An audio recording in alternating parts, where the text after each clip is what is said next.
Hello everybody, this is Nishit Desai and welcome to Text Connect, the learning center for textiles.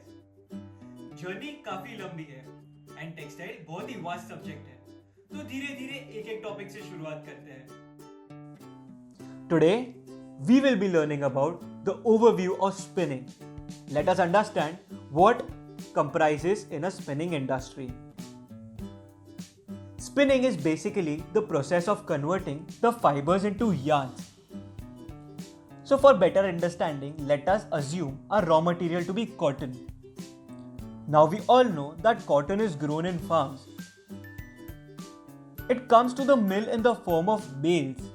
Bales are basically tightly compressed packages, as you all can see in the image. So we need to open it into flocks or tufts. And as cotton is a natural material, there may be a lot of impurities. It may be organic waste or inorganic waste that needs to be cleaned because it may lead to disturbances in my spinning process. So that is why a blowroom machine is used. The main object of blowroom is to open the material and clean the material. In olden blowroom lines, the bales were fed and a lap was produced. But nowadays, in modern times, in modern machines, a chute feed system is used where the flocks are directly transferred to the next machine. The next machine is a carding machine. So as you all can see in the photo, this is an old carding machine where a lap that was produced on a blowroom line is fed. Nowadays, directly flocks are transferred to the carding machine. On a blowroom machine, the material was opened and cleaned. But still, the material has a lot of impurities. There is a lot of impurities that is adhered to the material, and to clean that we need to separate each fiber. We need fiber individualization, and that is carried out on a carding machine. The main objective of carding machine is fiber to fiber separation or individualization of fibers, removal of waste, and also removal of nebs up to a certain extent. Here a lap was fed and a sliver is formed. As you all can see in the image, sliver is nothing but a thick strand of textile material. The next machine in the spinning line is the draw frame machine. What happened on a carding machine is that we separated the individual fibers for cleaning, but then again we doved it to form a sliver. So here there may be a lot of entanglements and the fibers may not be parallel, and there may be a lot of unevenness. In textiles, wherever we need to increase parallelization, we draft the material. Drafting is nothing but reducing the weight per unit length of the material. And wherever we need to increase evenness, we do doubling. Doubling is combining of two or more slivers in this case. That is exactly what we do on a draw frame machine. We combine 6 to 8 slivers and then draft them. And what we get is a resultant sliver. This sliver is known as a draw frame sliver. Now, we have a draw frame sliver and we need to make a yarn out of it. But as we know, the draw frame sliver is thick and practically converting it into yarn in a single process is not possible.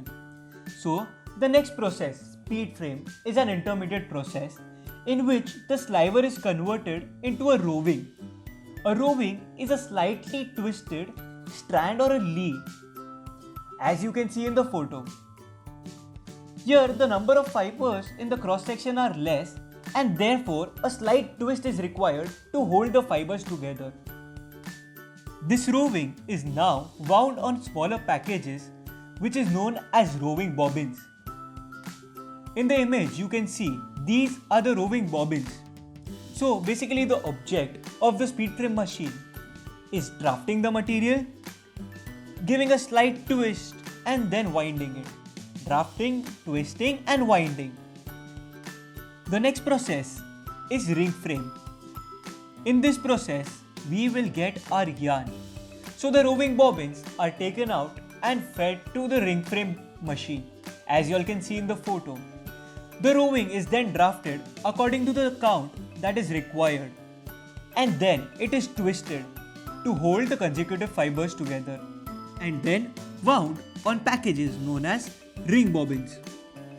Now this yarn which we get is called as a carded yarn. There is one more type of yarn called as a combed yarn. In a yarn, there may be a lot of variation in fiber length. Some fibers may be long, some fibers may be short. The longer the fibers, the more is the strength and more is the evenness. So, in a combed yarn, the short fibers are eliminated or removed. So to produce this combed yarn, we need to add some machines in the process. The starting sequence remains the same. There's a blow room, there's a carding machine, and then we have a draw frame breaker, and the object of that remains the same. But after that, we have added a new process known as the comber preparatory, where we prepare the feed material for the comber. So the draw frame slivers are fed and a lap is prepared. And 8 such laps are then fed to the comber. We will not get into the technical details and we'll be explaining them later, but for now just remember that a comber removes the short fibers. The fibers that are eliminated on a comber machine are known as knowle, and it is useful because it is blended with the material in the blow room. Due to the removal of short fibers, there was a lot of breakages and joining marks on our sliver. So now, the sliver that we have has a lot of unevenness, and therefore we introduce a second passage of draw frame known as a draw frame finisher. The object remains the same, it increases the evenness and the parallelization, and then the sliver is then fed to the speed frame where we get the roving, and then the roving is fed onto a ring frame where we receive the combed yarn. So this is the passage for a combed yarn. The passage that you see on the left hand side of the screen is the carded yarn, and the passage that you see on the right hand side is for the combed yarn. Combed yarns are more smoother, more parallel and more stronger compared to carded yarns. I tried giving you all an overview about the spinning process in the simplest way possible. हाँ, मुझे पता है कुछ चीजें ऊपर से गई होगी, कुछ टेक्निकल वर्ड समझ नहीं आए होंगे. But we will be coming up with detailed videos about each topic very soon. If you all have any doubts, please mention them in the comments below. Like the video, share it with all the textile people you know, and subscribe to TextConnect, Learning Center for Textiles.